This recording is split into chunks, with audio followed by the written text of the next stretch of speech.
എല്ലാവർക്കും നല്ല നമസ്കാരം. അപ്പോൾ പ്രിയപ്പെട്ട ചാലക്കുടിക്കാരെ, ദാണ്ട് നിൽക്കുന്നൊരു വീട്. ആരുടെ വീടാണത്?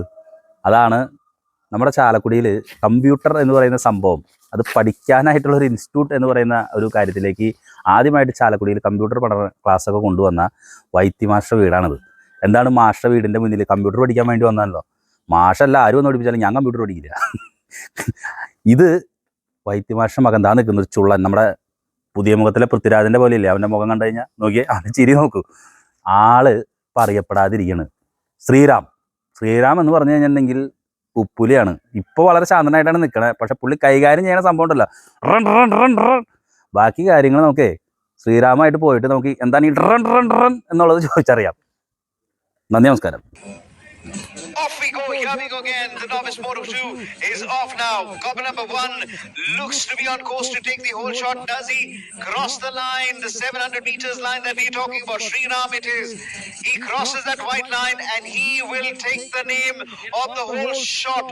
We will confirm that in just a bit. Copper number 23 in the meantime slices past him as MD Noman. So talk whole shot lap goes to Coppin number 1, Sriram. Down the whole shot. The second one was Sriram. Congratulations.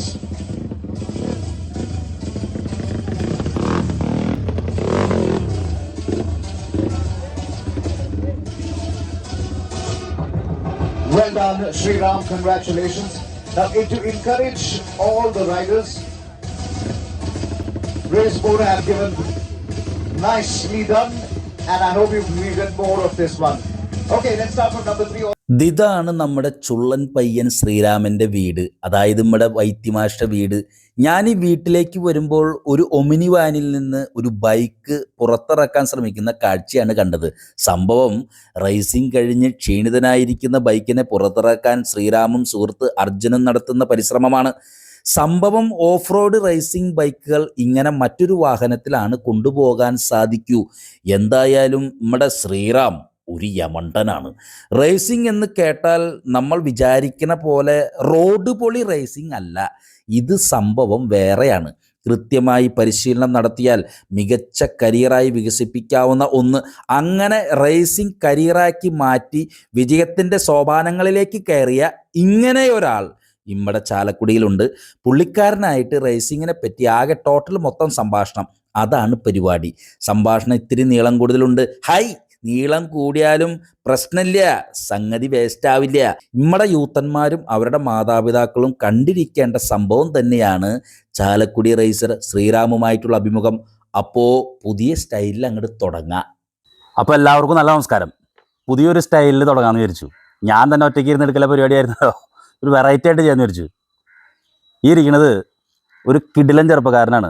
കണ്ട ആകെ total മൊത്തത്തിൽ glamour ഉണ്ട്, പക്ഷെ ഗ്ലാമറിനേക്കാൾ ഉപരി പുള്ളിക്കാരൻ ഭയങ്കര റൈസറാണ്. നമുക്ക് ചാലക്കുടിക്കാർക്ക് ശരിക്കും പറഞ്ഞാൽ അറിയേണ്ട വ്യക്തിയാണ്, പക്ഷേ എന്താണെന്ന് അറിയില്ല. ഇപ്പോഴാണ് അദ്ദേഹം പ്രത്യക്ഷപ്പെടാൻ പോകുന്നത്. ഒരുപാട് കോമ്പറ്റീഷനിൽ പങ്കെടുത്തിട്ടുണ്ട്. ബാക്കി കാര്യങ്ങൾ നമുക്ക് ആകെ ടോട്ടൽ മൊത്തം പരസ്പരം സംസാരിച്ച് കാര്യങ്ങൾ പറയാം. ശ്രീറാം, കൺഗ്രാജുലേഷൻ. താങ്ക്സ്. ഇതെങ്ങനെയാണ് ഈ ഓഫ് റോഡ് റേസിംഗിലേക്ക് ശ്രീറാം വരുന്നത്? ഒന്ന് ശ്രീറാമിനെ ഒന്ന് പരിചയപ്പെടുത്താമോ? ശരി, എന്റെ പേര് ശ്രീരാമയ്യർ എന്നാണ്. നിങ്ങൾ ചേട്ടൻ പറഞ്ഞ പോലെ തന്നെ വൈദ്യസാമയുടെ ഒക്കെ മോൻ എല്ലാവർക്കും അങ്ങനെ പറഞ്ഞാൽ അറിയണ്ടാവുള്ളൂ. ഇപ്പൊ റേസർ എന്നുള്ള എല്ലാവർക്കും അങ്ങനെ അറിയണ്ടാവില്ല. പിന്നെ ഞാൻ ഓൾറെഡി ബൈക്കിൽ സ്റ്റൺസ് ചെയ്യുന്നുണ്ടായിരുന്നു. അത് കഴിഞ്ഞിട്ട് ഏത് പ്രായത്തിലായിരുന്നു? ഓരോ പ്രായത്തിൽ നമുക്ക് ഓരോ ആഗ്രഹങ്ങളായിരിക്കുമല്ലോ. അതെ.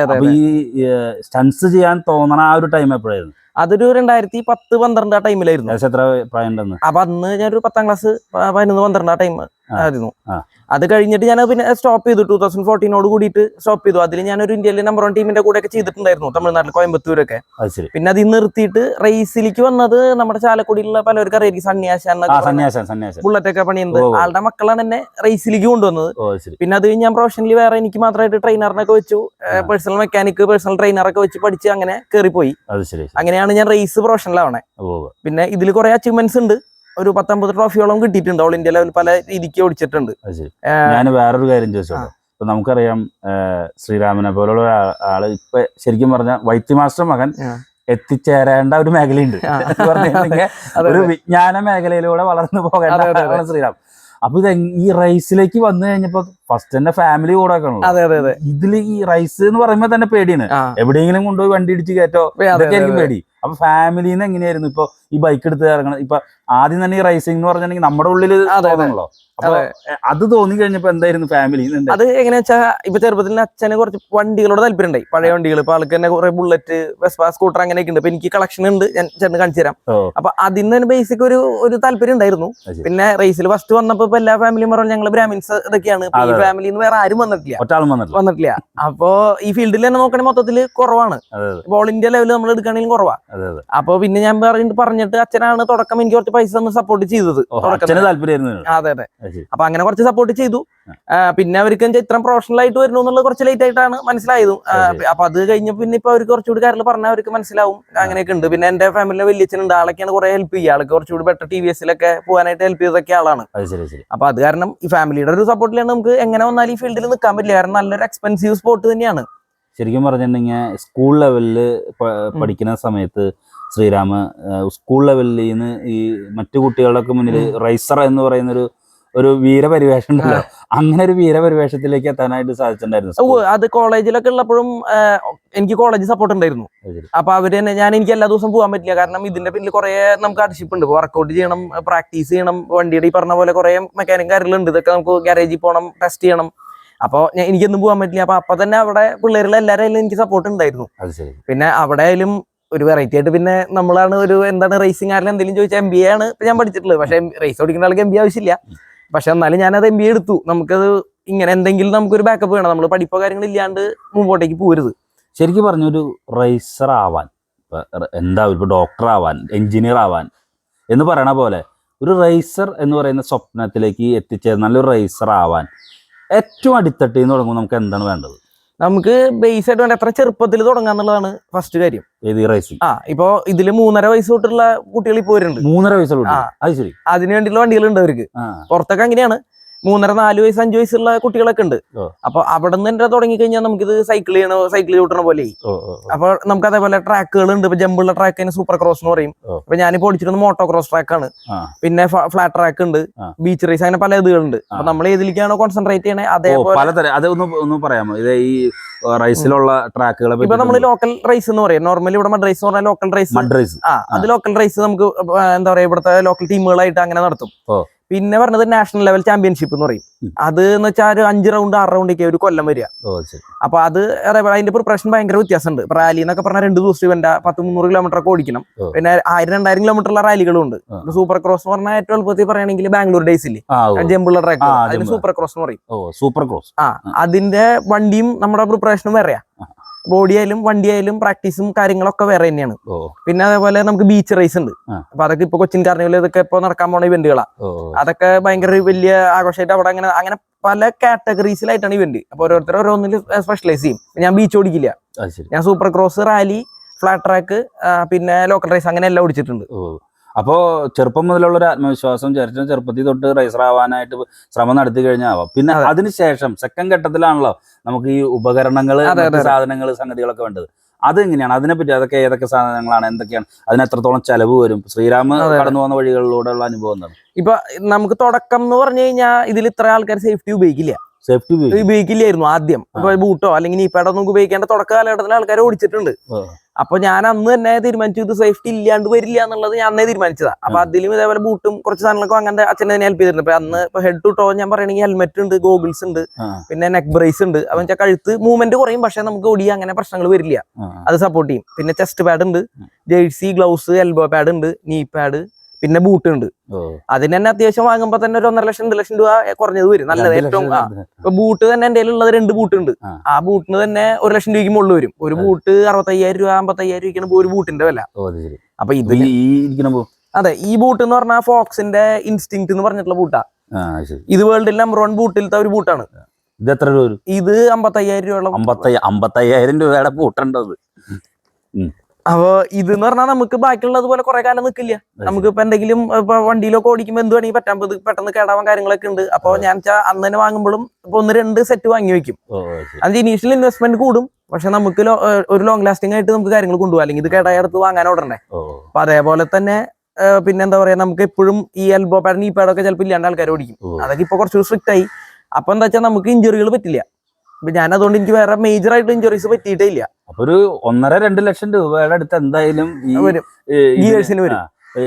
ഈ ബൈക്ക് ഇതിന് മാത്രമായിട്ട് എത്ര വരും? ബൈക്ക് ഇപ്പൊ ഈ ബൈക്ക് ഇരിക്കണത് നമുക്കിപ്പോ ഈ ഭംഗി നോക്കിയിട്ട് ഭംഗി കുറവായിരിക്കും, പക്ഷെ ഈ പറഞ്ഞ പോലെ നമ്മൾ വണ്ടി വീട് അങ്ങനെ കുറെ പ്രശ്നങ്ങളൊക്കെ ഇത് എങ്ങനെയാണ് ഈ ബൈക്ക് എന്താണ് ഈ ബൈക്ക് ഏത് കമ്പനി? ഇത് ഹീറോന്റെ ഇമ്പൾസ് എന്ന് പറഞ്ഞ ബൈക്കാ. ഹീറോന്റെ ഇമ്പൾസ് ഇപ്പൊ എക്സ്പൾസ് ആണ് അതിന് മുമ്പത്തെ വണ്ടിയാ. ഹീറോ കമ്പനി ഇറക്കണത്. അതെ, ഇതുപോലെ വേറെ കമ്പനികൾ വേറെ ഉണ്ട്. ഇതേപോലെ ഓഫ് റോഡുകൾ ഇപ്പൊ വരുന്നുള്ളൂ. മെയിൻ ആയിട്ട് ഹീറോ ആണ് ആദ്യം ഇറക്കിയത്. ഹീറോ ആണ്. അപ്പൊ ഇതിന്റെ എഞ്ചിൻ കാര്യങ്ങൾ ഇമ്പോർട്ട് ചെയ്ത് കൊണ്ടുവന്ന, എഞ്ചിന്റെ ഉള്ളിലത്തെ ഐറ്റംസ് ഒക്കെ ഇമ്പോർട്ട് ചെയ്ത് കൊണ്ടുവന്നത് അത് ഇന്തോനേഷ്യന്നൊക്കെയാണ് കൊണ്ടുവരുന്നത്. ഇപ്പൊ അതിന്റെ എഞ്ചിൻ നോക്കുകയാണെങ്കിൽ നമുക്ക് വേറെ ഇപ്പൊ ഹോണ്ടാന്നൊക്കെ കാരണം വെച്ചാൽ കുറെ നമുക്കനുസരിച്ച് ഇതിന്റെ വേറെ രീതിക്കൊക്കെ ഫുൾ ചെയ്തിട്ടുള്ളതാ. ഇപ്പൊ റേഡിയേറ്റർ കാര്യങ്ങളൊക്കെ സെപ്പറേറ്റ് ചെയ്തിട്ടുള്ളതാ. ഇതിപ്പോ നമുക്ക് എഞ്ചിൻ മാത്രം ഫുള്ള് പ്രിപ്പയർ ചെയ്ത് വണ്ടി എല്ലാം കൂടി ബോഡി ലൈനിങ് എഞ്ചിൻ ഒക്കെ വരുമ്പോ 1.5 ലക്ഷം അതിന് വേറെ വരും. വേറെ വരും.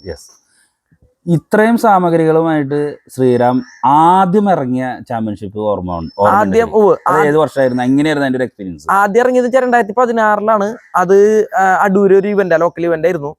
അപ്പൊ അതിന് ഇറങ്ങിയപ്പോ എന്നെ തൃശ്ശൂരിലെ ഒരു ടീമാണ് കൊണ്ടുപോയത് അവിടേക്ക്. അപ്പൊ അതിൽ എനിക്ക് ആദ്യത്തെ ഇവന്റിൽ തന്നെ എനിക്ക് 3rd പ്ലേസ് ചെയ്തു. അത് എനിക്ക് അവര് കുറച്ച് കാര്യങ്ങൾ ഇത് പറഞ്ഞു തന്നു. അപ്പൊ അതേപോലെ നമ്മൾ ഓടിച്ചു, 3rd പ്ലേസ് ചെയ്തു. അങ്ങനെയാണ് ആദ്യത്തെ ഇവന്റ്. അന്ന് രസമായിട്ടുള്ള ഒരു സംഭവം വെച്ചാൽ അന്ന് എനിക്ക് ഇത്രയും കൂടി സൈസോ കാര്യങ്ങളോ ഒന്നും ഇല്ല. അതെ, അപ്പൊ അവര് സച്ചിൻ തെണ്ടുൽക്കർ അന്ന് എനിക്ക് കിക്കർ അടിക്കാൻ പറ്റുണ്ടായില്ല.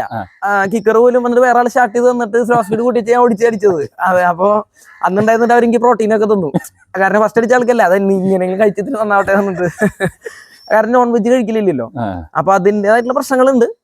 പക്ഷെ നമുക്ക് ശീലമില്ലാത്തതുകൊണ്ടാണ് അങ്ങനെ നമ്മൾ ഇത് ഇല്ലാണ്ട് ഓടിക്കുന്നത്. കാരണം ആ മത്സരം ഒരുപാട് എക്സ്പീരിയൻസ് തന്നു. അതെ അതെ. അതിനുശേഷം പിന്നെ അത് കഴിഞ്ഞ് ഞാൻ ത്രൂ ഔട്ട് ഓടിച്ചിട്ടുണ്ട്. 2019-20 വരെയൊക്കെ. ആ ടൈമിൽ പിന്നെ TVS ഫാക്ടറിയിൽ പോകാൻ പറ്റി. ഫാക്ടറി റേസിംഗ് ടീം ഉണ്ട്. അതൊന്നും അങ്ങനെ ആർക്കും അധികം കടക്കാൻ തന്നെ പറ്റില്ല. അതിന്റെ ഉള്ളില് ഭയങ്കര സെക്യൂരിറ്റി ആയാലും അല്ലെങ്കിൽ അവർ സെലക്ഷൻ തന്നെയാണെങ്കിലും നമുക്ക് അതിന്റെ ഉള്ളിലേക്ക് പോകാൻ പറ്റില്ല. അപ്പൊ അതൊക്കെ പോയപ്പോഴാണ് ഇതിലൊരു കരിയർ ആക്കി ബിൽഡ് ചെയ്താൽ എങ്ങനെയാണ് ഇതിന്റെ ഒരു നമ്മൾ ശരിക്കും പറഞ്ഞ ഒരു സ്റ്റാർ ഫെസിലിറ്റിയാ റേസിംഗ് ടീമിലൊക്കെ പോയി കഴിഞ്ഞു കഴിഞ്ഞാൽ.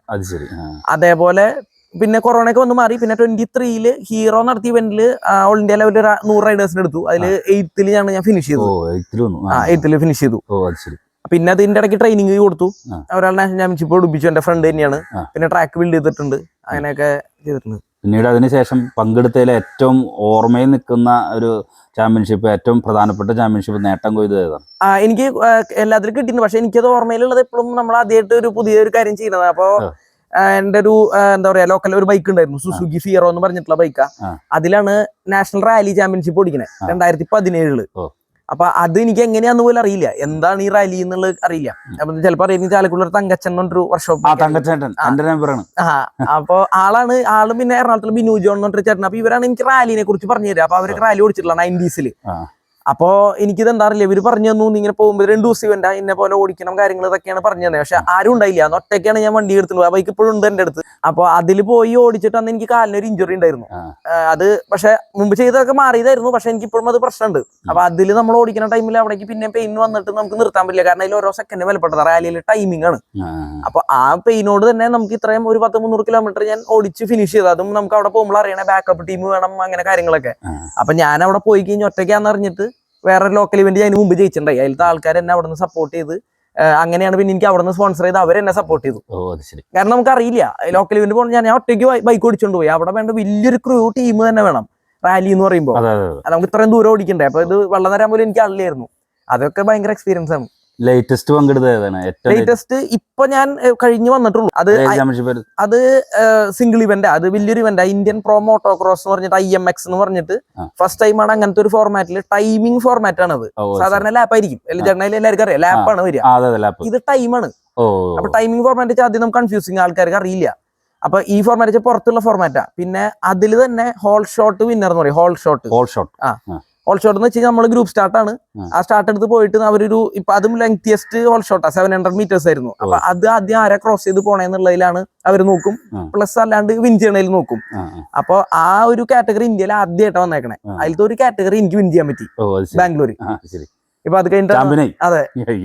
അപ്പൊ അത് എന്ന് പറയണത് വലിയൊരു ട്രാക്ക്. അതിൽ ജമ്പ് ഉണ്ട്, പിന്നെ ഭയങ്കര ഇപ്പൊ റട്ട്സ് എന്ന് പറയും, റട്ട് എന്ന് പറഞ്ഞ ചാല് കാര്യങ്ങള്. അപ്പൊ 5 വലിയ വണ്ടികളൊക്കെ ഓടും. അപ്പൊ അതിന്റെ ഉള്ളിൽ കൂടെ ഓടിച്ചിട്ട് പോവാന്ന് പറയുന്നത് ഇത്തിരി ബുദ്ധിമുട്ട് തന്നെയാണ്. അപ്പൊ നമുക്ക് ആ വണ്ടീനെ അതനുസരിച്ച് മാറ്റിക്കൊണ്ടിരിക്കണം. ഇതിൽ എത്രത്തോളം പാർട്ടിസിപ്പൻസ് ഉണ്ടായിരുന്നു? ഇതിലിപ്പോ അവർ എൻട്രി ലിമിറ്റഡ് ആയിരുന്നു. 73 ആയിരുന്നു. ഒരു മാക്സിമം എന്തോ 70 to 80 എന്തായിരുന്നു. അതില് ജൂനിയർ ക്ലാസ് ഉണ്ട്. ഈ പറഞ്ഞ പോലെ 5 വയസ്സുള്ളവർ തൊട്ട് പിന്നെ KTM ഫാക്ടറി ടീം ഉണ്ടായിരുന്നു. പിന്നെ ഹീറോ ഫാക്ടറി, TVS ഫാക്ടറി, അവരുടെ കൂടെ ഞാൻ പ്രൈവറ്റ് ആയിട്ടാണ് ഓടിച്ചത്. ഹീറോ TVSന്റെ കൂടെ. KTM എന്നൊക്കെ പറഞ്ഞ കാറ്റഗറി ബൈക്സാ. TVSലുണ്ട്. അതേപോലെ ഹോണ്ട വണ്ടികൾ, അങ്ങനെ കുറെ പുറത്തുനിന്ന് ഇമ്പോർട്ടഡ് വണ്ടികൾ വന്നു. കാരണം ബാംഗ്ലൂർ ഞാൻ പോകാൻ കാരണം എക്സ്പെൻസീവ് ആണ് ഈ സ്പോർട്ട്, എനിക്കറിയാം. ബാംഗ്ലൂർ പോയി എക്സ്പോഷർ മാറും. വരുന്ന ആൾക്കാർ പറയാണ് നമ്മൾ ഇവിടെ ഓടിക്കുന്ന പോലെ അല്ല, നമുക്ക് അവിടെ കുറെ ബന്ധങ്ങളായി, ട്രാക്കുകൾ മാറി, വണ്ടികൾ മാറി. അപ്പൊ നമുക്ക് കുറച്ചുകൂടി നമുക്ക് നമ്മളെ ഡെവലപ്പ് ചെയ്യാൻ പറ്റും. ഈ സ്വാഭാവികമായിട്ട് ഈ റേസിംഗ് എന്ന് പറയുമ്പോൾ തന്നെ അറിയാം നമുക്ക് അതിൽ എന്തായാലും ഒരു അപകടം ഒളിഞ്ഞിരിക്കുന്നു. പിന്നെ ഈ ശ്രീറാം ഈ റേസിംഗിന്റെ ഇടയിൽ അങ്ങനെ അപകടങ്ങൾ നേരിട്ടുണ്ടോ? നമ്മള് സ്വാഭാവികമായിട്ടും അപകടങ്ങൾ പറ്റാലോ, സംഭവിച്ചത്? ഇത് പറഞ്ഞത് കറക്റ്റ്. അഡ്വഞ്ചറസ് സ്പോർട്സ് ആണ്. ഇപ്പൊ നമ്മള് ഇപ്പൊ എല്ലാരും ചോദിക്കുന്നത് ഇതാവില്ല എന്നുള്ളതാണ് ചോദിക്കണേ. പക്ഷെ നമ്മളിത് ഇപ്പൊ ഞാൻ ആദ്യം തുടക്കം വന്ന പോലെ ജസ്റ്റ് ഓടിച്ചു. ഇപ്പൊ ഞാൻ ഫസ്റ്റ് അടിക്കണത് വീട്ടിൽ നിന്ന് ഞാൻ റേസ് കാണാൻ പോകണമെന്ന് പറഞ്ഞിട്ട് പോയി, എനിക്ക് അതിൽ ഫസ്റ്റ് കിട്ടി. ഈവന്റ് അല്ലാണ്ട് വേറെ ഇവന്റ് 2017 അപ്പൊ അങ്ങനെ നമ്മൾ നോക്കുമ്പോൾ ഒരു ലെവൽ വിട്ട് കഴിഞ്ഞാൽ ഇത് നമുക്ക് ജോലി കാര്യങ്ങളായിട്ടുള്ള രീതിയിലേക്ക് കൊണ്ടുപോകാൻ പറ്റും.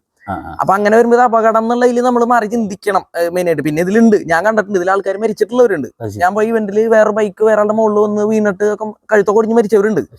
അത് ഞാൻ കണ്ടിട്ടുണ്ട്. അപ്പൊ എനിക്ക് അങ്ങനെ മേജർ ആയിട്ടുള്ളത് പറ്റിയിട്ടില്ല. ഷോൾഡർ ഡിസ്ലൊക്കേഷൻ അങ്ങനെ വന്നിട്ടുള്ളൂ.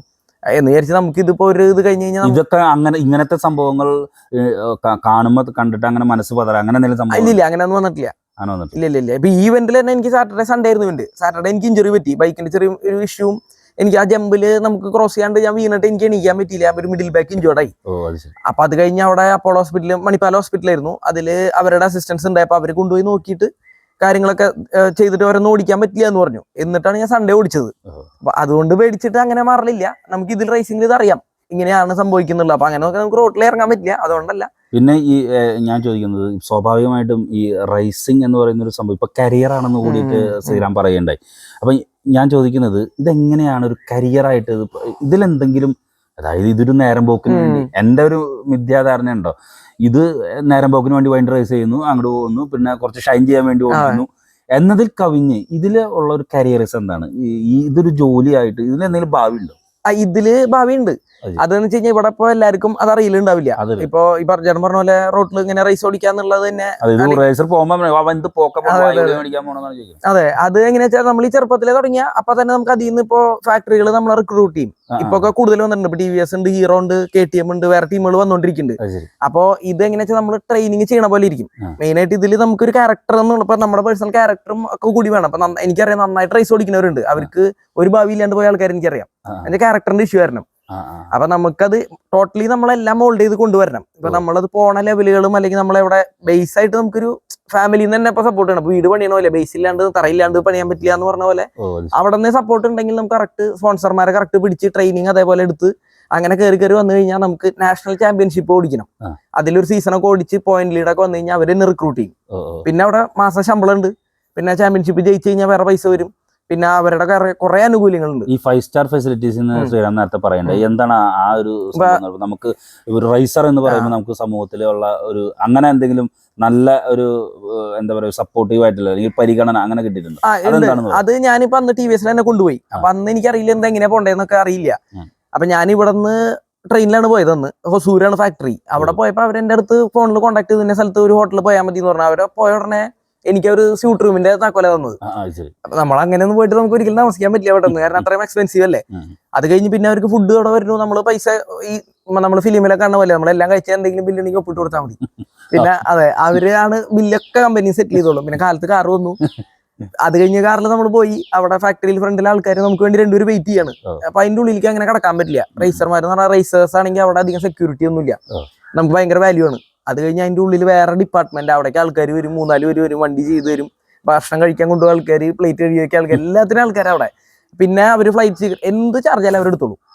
നമുക്ക് അവർക്ക് വേണ്ടി ജയിക്കുക, വർക്കൗട്ട് ചെയ്യാനുള്ള പൈസ, വണ്ടി കാര്യങ്ങൾ, സ്പെയർ എല്ലാം അവർ തന്നോളൂ. അപ്പൊ അങ്ങനെ നോക്കുമ്പോൾ നമുക്ക് എന്നും പോകും വേണ്ട. ഇപ്പൊ ഇവന്റുകൾ വരുമ്പോൾ നമുക്ക് ഏതൊക്കെ ഇവന്റ് ഓടിക്കുന്നത് ഓടിക്കാം. നമ്മുടെ കാര്യം നോക്കാം വെച്ചാൽ ഇതേപോലെ സാലറി വന്നോണ്ടേയിരിക്കും.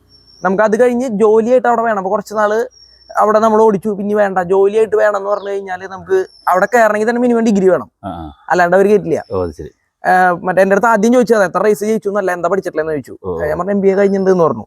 അപ്പൊ നമുക്ക് അതനുസരിച്ചുള്ള ജോലിയും കിട്ടും. കാരണം ഇത് ഒരിക്കലും 100 വയസ്സ് വരെ ഓടിക്കാൻ പറ്റില്ലല്ലോ. അതെ, ഇതിൽ പക്ഷെ ഒരു കാര്യം പറയാം, ഇതിലിപ്പോ കുറെ ട്രെയിനിങ് സെന്റേഴ്സ് വരുന്നുണ്ട് ഇവിടെ. ട്രെയിനിങ് സെന്റേഴ്സ് ഉണ്ട്. കാരണം അല്ലാണ്ട് നമുക്ക് പെട്ടെന്ന് കയറാൻ പറ്റില്ല. അപ്പൊ ഞാൻ എന്റെ മിസ്റ്റേക്സ് ഇപ്പൊ എനിക്ക് ഒരാൾ വന്നാൽ പറഞ്ഞുതരാൻ പറ്റും, പക്ഷെ ഞാൻ തന്നെ പഠിച്ചോണ്ടിരുന്ന അറിയില്ല. ഇത് അങ്ങനെ പോയി കഴിഞ്ഞാൽ പെട്ടെന്ന് ഡെവലപ്പ് ആവാം. അപ്പൊ നമുക്ക് ആ ടൈം കളയാൻ ട്രെയിനിങ് സെന്ററുകൾ ഇപ്പൊ നമ്മുടെ കേരളത്തിൽ ഇവിടെ വരുന്നുണ്ട്.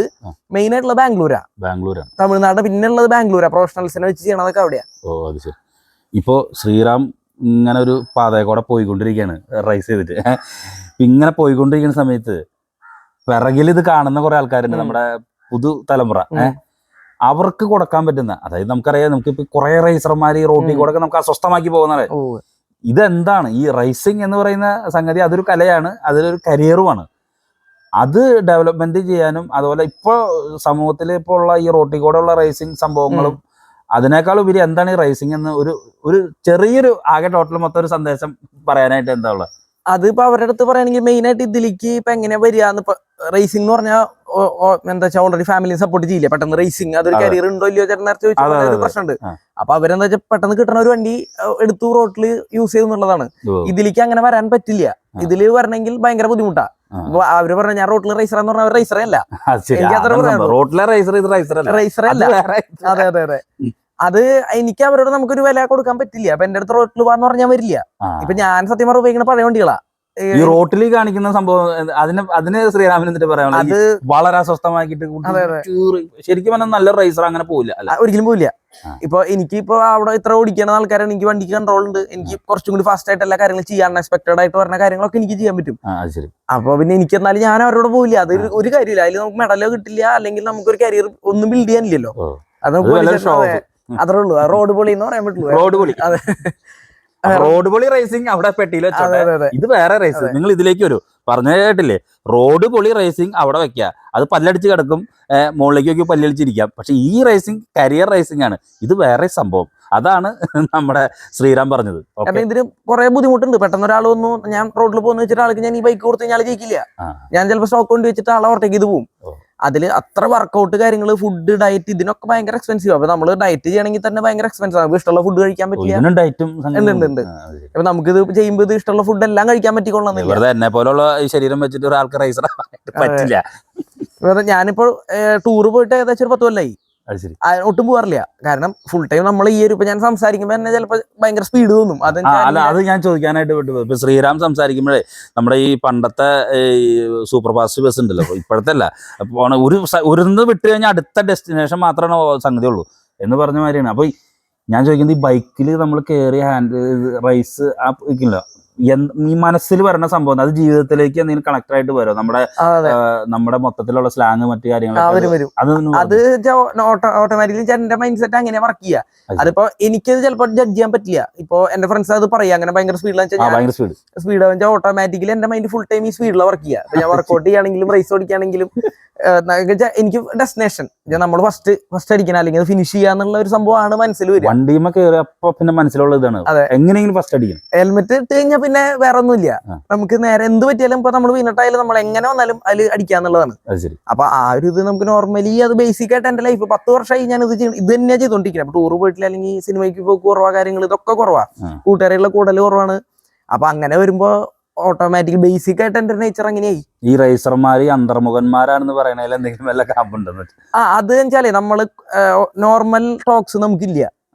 അപ്പൊ പിന്നെ നമ്മുടേതായിട്ടുള്ള ഉള്ളിൽ ഒതുങ്ങും. കാരണം നമുക്ക് നമ്മളെ തന്നെ ജഡ്ജ് ചെയ്തോണ്ടിരിക്കണം, നമ്മളെ തന്നെ മുകളിലേക്ക് കൊണ്ടു മാസ്റ്റർ ചെയ്തോണ്ടിരിക്കണം. അപ്പൊ ഞാൻ വെറുതെ ഇരിക്കണല്ലോ, എന്നെ മാസ്റ്റർ ചെയ്തോണ്ടിരിക്കും. പ്രാക്ടീസ് ചെയ്യും, ലാപ്പുകൾ നോക്കും, ടൈമിങ് നോക്കും. അപ്പൊ സൺഡേസ് ആയാലും ഇതൊക്കെ നമ്മള് ഒരു സമയം പോലും ഒഴിവില്ല. മൺഡേ ടു സാറ്റർഡേ വർക്കൗട്ടും കാര്യങ്ങളെല്ലാം ഇടയിൽ പ്രാക്ടീസ് ഉണ്ടാവും. സൺഡേ ആണ് റേസ്. അപ്പൊ നമ്മളിതിൽ ഒഴിവുകളില്ല. അപ്പൊ അങ്ങനെ ഓടിച്ചോണ്ടിരിക്കില്ല. അപ്പൊ അതുകൊണ്ട് വെച്ചാൽ നോർമൽ പീപ്പിൾ ആയിട്ടുള്ള കണക്ഷൻ നമുക്ക് കുറവ്. അവർക്ക് ഇത് മനസ്സിലാവില്ല എന്താന്നുള്ളത്. അത് ബുദ്ധിമുട്ടുണ്ട്. അപ്പോൾ പ്രിയപ്പെട്ട ചാലക്കുടിക്കാരെ, നമ്മളിന്ന് കണ്ടുമുട്ടിയിരിക്കുന്നത് ഒരു നിസ്സാരക്കാരനായ വ്യക്തിയല്ല, റോഡ് പൊളി റൈസർ അല്ല, ആള് വേറെ ഒരു റൈസറാണ്. സംഭവം നമ്മളിനി വിചാരിക്കാൻ പോണ സംഗതിയിലല്ല. വലിയ വലിയ ചാമ്പ്യൻഷിപ്പുകളിലേക്ക് പങ്കെടുക്കാൻ പറ്റുന്ന തലത്തിലേക്കാണ് ശ്രീറാമിൻ്റെ ഒരു കുതിപ്പ്. ശ്രീറാമിൻ്റെ ആ സംസാര ശൈലി കേട്ടാൽ തന്നെ അറിയാം, മനസ്സിൽ സ്പീഡ് എന്ന് പറയുന്ന സംഭവം മാത്രമായിട്ടാണ് കൊണ്ടുപോകുന്നത്. MBA ബിരുദധാരിയാണ്. അതിനോടൊപ്പം തന്നെ ഈ റേസിംഗ് എന്ന് പറയുന്ന സംഭവത്തിൻ്റെ യഥാർത്ഥ പോസിറ്റീവായിട്ടുള്ളൊരു വശം മനസ്സിലാക്കിക്കൊണ്ടാണ് ശ്രീറാം മുന്നോട്ട് പോകുന്നത്. ശ്രീറാം കുറച്ചും കൂടി വ്യത്യസ്തമായിട്ടാണ് ചിന്തിക്കുന്നത്. ശ്രീറാം വേഗതയുടെ പിന്നിലാണ്. ആ വേഗത എന്ന് പറയുന്നത് നമ്മൾ കാണുന്ന വേഗതയല്ല, കൃത്യമായി ലക്ഷ്യങ്ങളുണ്ട് ആ വേഗതയ്ക്ക്. ഞാൻ ഒരിക്കൽ കൂടി ശ്രീറാമിനെ അഭിനന്ദിക്കുകയാണ്. ഇനിയും ഈ വേഗതയ്ക്ക് മുന്നിൽ, ഏത് വേഗതയ്ക്ക് മുന്നിലും തലകുനിക്കാതെ വലിയ ഉയരങ്ങൾ താണ്ടാനായിട്ടുള്ള, വലിയ സൗഭാഗ്യങ്ങൾ നേടാനായിട്ടുള്ള, ഇതിലൂടെ മികച്ച നേട്ടങ്ങൾ സ്വന്തമാക്കാനായിട്ടുള്ള, ചാലക്കുടിയുടെ അഭിമാനമായും കേരളത്തിൻ്റെയും രാജ്യത്തിൻ്റെയൊക്കെ അഭിമാനമായിട്ട് മാറാനായിട്ടുള്ള വലിയ അംഗീകാരങ്ങൾ കിട്ടാനായിട്ടുള്ള സംഗതികൾ ശ്രീറാമിന് ലഭിക്കട്ടെ എന്ന് ആശംസിക്കുന്നു. Thanks, congratulation. ഓക്കെ, അപ്പോൾ നന്ദി, നമസ്കാരം. റൈസറായിട്ടുള്ള ശ്രീറാമിന് മറ്റ് ചില ഹോബികളുണ്ട്. എന്ത് വെച്ചിട്ടുണ്ടെങ്കിൽ ഇവിടെ കുറേ വിൻറ്റേജ് വാഹനങ്ങളുണ്ട്, ഇരുചക്ര വാഹനങ്ങൾ. ഇപ്പം എൻ്റെ പിറകിലിരിക്കുന്ന വിൻറ്റേജ് വാഹനം എന്ന് പറയാൻ പറ്റില്ല, പക്ഷേ വിൻറ്റേജ് വാഹനങ്ങളുണ്ട്, ബൈക്ക് കളക്ഷൻസ് ഉണ്ട്. അപ്പോൾ അതിലേക്കാണ് നമ്മൾ ചെല്ലാൻ പോകുന്നത്. ഇപ്പം ഇവിടെ ഇരിക്കുന്നവന്ന് തൊട്ടിട്ട് നമ്മൾ നേരെ വിൻറ്റേജ് വാഹനങ്ങളിലേക്ക്, ഗാലറിയിലേക്കാണ് പോകുന്നത്. ഇതിപ്പോ ഇല്ല, വണ്ടി ഡിസ്കണ്ടിന്യൂ ആയി. മോജോന്റെ ഫസ്റ്റ് മോഡലാ ഇത്. ഡബിൾ എക്സോസ്റ്റ് വരുന്ന ഒരു ടൈപ്പ് ബൈക്കാണ്. 300cc. ഇത് ഇത്തിരി ലോങ് ഒക്കെ പോകാൻ പറ്റിയ മോഡല്. ഇത് ശ്രീറാം വാങ്ങിച്ച ഇത് മഹാരാഷ്ട്ര വേറെ രജിസ്ട്രേഷനാ, പുറത്തുനിന്ന് വാങ്ങിച്ച അങ്ങനെ കൊണ്ടുവന്ന വണ്ടിയാണ്. ശരി ശരി. ഇതിന് ഏകദേശം എന്തോരം മൂല്യം വരും? ഇത് ഇറങ്ങിയ ടൈമിലൊരു ഇപ്പൊ നമുക്ക് ഒരു 1 lakh അതിന് മുകളിൽ റേഞ്ചിലൊക്കെയാണ്. അത് വണ്ടിയുടെ കണ്ടീഷൻ അനുസരിച്ചാ. കാരണം വെച്ചാൽ ഇത് ഇപ്പൊ ലോങ് റൈഡ് പോകാനും നമുക്കൊരു എന്താ പറയാ, ആ ഒരു കംഫർട്ട് ഭയങ്കരമായിട്ട് കൂടുതലാ. പിന്നെ നമ്മുടെ വിൻറ്റേജ് വാഹനങ്ങളിലേക്ക് പോവാം. വിൻറ്റേജ് വാഹനങ്ങളാണ് എന്ന് വെച്ച് കഴിഞ്ഞിട്ടുണ്ടെങ്കിൽ വലിയ ക്ലാസിക് വിൻറ്റേജ് വാഹനങ്ങളല്ല, എന്നാലും നമ്മുടെ ബജാജ് ഉൾപ്പെടെയുള്ള സംഭവങ്ങളുണ്ട്. ഇതൊക്കെ ഇങ്ങനെ സൂക്ഷിക്കാന്ന് പറയുന്ന സംഭവം സംഗതിയാണല്ലോ. അതുമാത്രമല്ല, ഈ വിൻറ്റേജ് വാഹനങ്ങളുമായിട്ട് നടക്കുന്ന ഒരുപാട് പ്രേമികളുണ്ട്. ഈ വിൻറ്റേജ് വാഹനങ്ങളെ പറ്റി പറയുമ്പോൾ നമുക്ക് ഇത് എവിടെ നിന്നാണ് ഇതിൻ്റെ പാർട്സുകൾ കിട്ടുന്നത്, പലപ്പോഴും ഇതിൻ്റെ പാർട്സും സംഭവങ്ങളൊക്കെ നിർത്തലാക്കിയിട്ടുണ്ടാവും. അപ്പോൾ ഇതെങ്ങനെ നമുക്കൊരു വിൻറ്റേജ് വാഹനം നമുക്ക് കൃത്യമായിട്ട് നമുക്ക് അതിൻ്റെ രീതിയിലേക്ക് എത്തിക്കാം എന്നുള്ളൊരു സംഭവമാണ്. അപ്പോൾ അത് നമുക്ക് ശ്രീറാം പറഞ്ഞു തരും. ശ്രീറാം, ഇത് ഏതൊക്കെ വാഹനങ്ങളാണ് ഈ വിൻറ്റേജ് വാഹനങ്ങളായിട്ട് ഇവിടെ? ഇപ്പൊ എന്റെ ഇത് ഇവിടെ 3 ഇതിപ്പോ ബുള്ളറ്റ് ഇപ്പൊ റീസ്റ്റോർ ചെയ്ത് കൊണ്ടുവന്നിട്ടുള്ളൂ കഴിഞ്ഞ ആഴ്ച. റീസ്റ്റോർ. ഞാനൊരു കാര്യം ചോദിക്കട്ടെ, ഈ വിൻറ്റേജ് വാഹനങ്ങൾ ഇപ്പൊ ഇവിടെ ഇരിക്കുന്ന ഈ വിൻറ്റേജ് വാഹനങ്ങൾ ഇത് റീസ്റ്റോർ ചെയ്യാനായിട്ട്, ഇത് വിൻറ്റേജ് പ്രേമികളുണ്ടല്ലോ, പലപ്പോഴും ഇവര് ഇതിന്റെ പാർട്സും സാധനങ്ങളൊക്കെ അന്വേഷിച്ച് പോകാറുണ്ട്. ഇതെങ്ങനെയാണ് ശ്രീറാം ഒപ്പിച്ചെടുത്തത്? ഇത് എന്താ വെച്ചാ ഈ ചേതൊക്കെ ചെയ്തപ്പോഴാണ് എനിക്ക് കുറച്ച് ബുദ്ധിമുട്ടുകൾ വന്നതെന്ന് വെച്ചാൽ പാർട്സുകൾ കിട്ടാനുണ്ട്. പക്ഷെ ഇതിന്റെ ഒറിജിനൽ ഏത് മോഡൽ? ഇത് 96. ഇതിന്റെ ഒറിജിനൽ കിട്ടാനായിട്ട് ഞാൻ ഡെറാഡൂൺ, രാജസ്ഥാനിൽ നിന്നൊക്കെ, ജയ്പൂരിൽ നിന്നൊക്കെ കൊണ്ടുവന്നിട്ടുണ്ട് ഇതിന്റെ പാർട്സുകൾ. ഈ സീറ്റിന്റെ അസംബ്ലി ഒക്കെ കൊണ്ടുവന്നിട്ടുള്ള അങ്ങനെയാ. പിന്നെ സിലിണ്ടർ കിറ്റ് ഒക്കെ, നട്ട് ബോൾട്ട് വരെ ഒറിജിനലാ. എനിക്കത് ഓരോരോ ഇതിന് ഡീറ്റെയിലിംഗ് അറിയാം. അപ്പൊ അതേപോലെ ഇപ്പൊ പെയിന്റിംഗ് ആയാലും ഒറിജിനൽ ഷെയ്ഡാ. പെയിന്റ് ഷെയ്ഡ് സിൽവറും ബ്ലൂവും ഇപ്പൊ ഇങ്ങനെ സ്റ്റോക്ക് ആയിട്ട് വണ്ടി കാണാൻ പറ്റില്ല. അപ്പൊ ആ പെയിന്റ് ഷെയ്ഡ് വരെ ഞാൻ കറക്റ്റ് ആയിട്ട് എടുപ്പിച്ചിട്ട് ഇത്തിരി ബുദ്ധിമുട്ടിട്ട് തന്നെ ചെയ്തു. ഇതിപ്പോ നല്ല പൈസ വന്നിട്ടുണ്ട്. ഇതിപ്പോ ഓൾമോസ്റ്റ് എനിക്കൊരു 1 lakh വന്നിട്ടുണ്ടാവും. 1 lakh അല്ലെങ്കിൽ മുകളിൽ വന്നിട്ടുള്ള ഇത് അത്ര ഇതായിട്ട് ഇപ്പൊ ടയർ സൈസ് അടക്കം ഒറിജിനലാ. ഈ മറ്റു വാഹനങ്ങൾ പിന്നെ ഇത് ബുള്ളറ്റ് ഇപ്പൊ ഞാൻ എടുത്തു കഴിഞ്ഞിട്ട് ഇതും എനിക്കൊരു 1 ലക്ഷം രൂപയ്ക്ക് മുകളിലൊക്കെ വന്നിട്ടുണ്ട്. റീസ്റ്റോറേഷൻ മാത്രം, വണ്ടിയുടെ പൈസ വേറെയാ.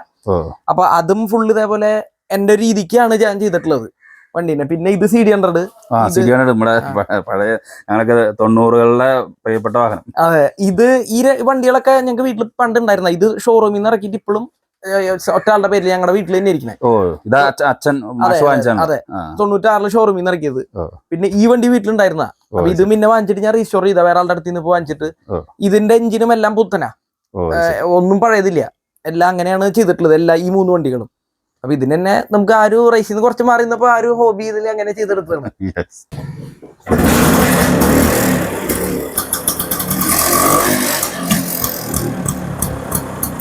ശ്രീറാമിൻ്റെ വീടിൻ്റെ അകത്തേക്ക് കയറാണ്.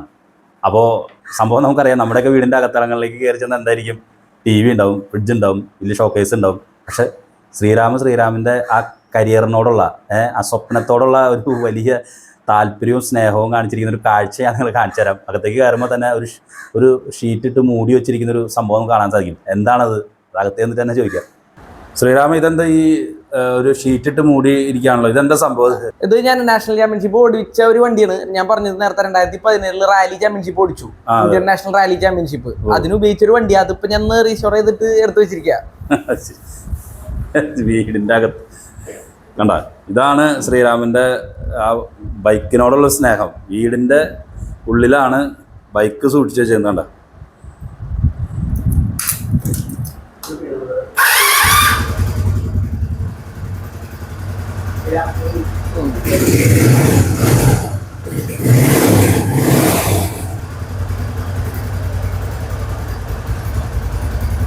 ഷെൽഫിൽ കുറെ ട്രോഫികളുണ്ടല്ലോ, ശ്രീരാമൻ ഒന്ന് പരിചയപ്പെടുത്താം. ഇത് ഇപ്പൊ ശരിക്കും പറഞ്ഞാൽ ഇവിടെ എല്ലാ ട്രോഫികളും ഇല്ല, കുറെ ക്ലബ്ബുകളിലും കാര്യങ്ങളൊക്കെ ആയിട്ട് പോയിട്ടുള്ളതാണ്.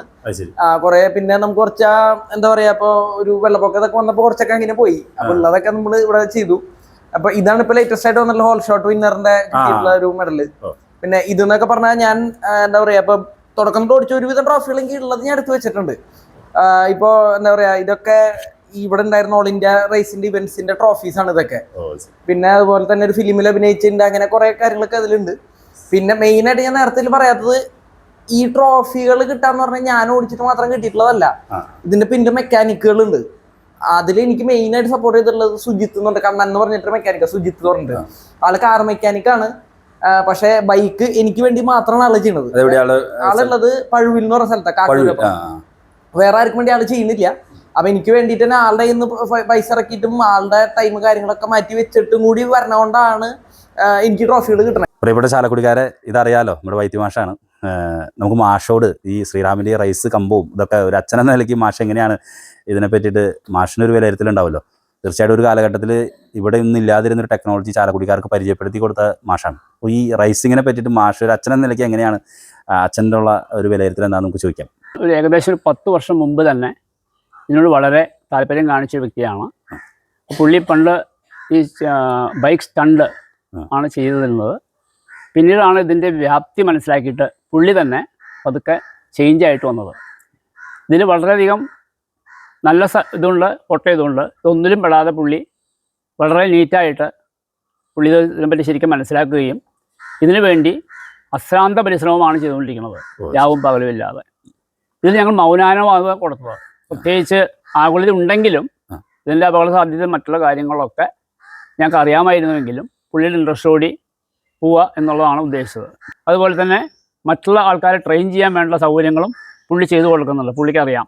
അതുകൊണ്ട് എന്തെങ്കിലും നിങ്ങൾക്ക് റേസിങ്ങിനെ പറ്റി ആവശ്യമുണ്ടെങ്കിലോ അല്ലെങ്കിൽ മറ്റുള്ള കാര്യങ്ങളെ പറ്റി അറിയുന്നുണ്ടെങ്കിലോ എവിടെ നിന്ന് ലൈസൻസ് എടുക്കാമെന്ന് അറിയുന്നുണ്ടെങ്കിൽ പുള്ളിയെ വിളിച്ചു കഴിഞ്ഞാൽ പുള്ളി വേണ്ട നിർദ്ദേശങ്ങൾ തരികയും അതിന് വേണ്ട ഗൈഡൻസ് തരികയും എന്തൊക്കെയാണ് വേണ്ടതെന്നുള്ള എല്ലാ കാര്യങ്ങളും പുള്ളി വ്യക്തമായിട്ട് പറഞ്ഞു തരുന്നതാണ്. കാരണം കഴിഞ്ഞ 10 വർഷമായിട്ട് ഇതിൽ ലുക്ക് ആൻഡ് കോർണർ പുള്ളിക്ക് അറിയാവുന്നത് കൊണ്ട് പുള്ളിയെ ആവശ്യക്കാർ കോൺടാക്ട് ചെയ്യാം. പിന്നെ അത്രയും ഭാവിയുള്ള ഒരു സ്പോർട്സാണ്. അഡ്വഞ്ചറസ് ആണെങ്കിലും അത് നല്ലൊരു ഭാവിയുണ്ട്. അതിന് വേണ്ട എല്ലാ കാര്യങ്ങളും പുള്ളിയെ കോൺടാക്ട് ചെയ്യുക. ഇവൻ എൻ്റെ മകൻ ശ്രീറാം. അപ്പോൾ അച്ഛൻ്റെ ഫുൾ സപ്പോർട്ട് ശ്രീറാമിനുണ്ട്. യെസ്.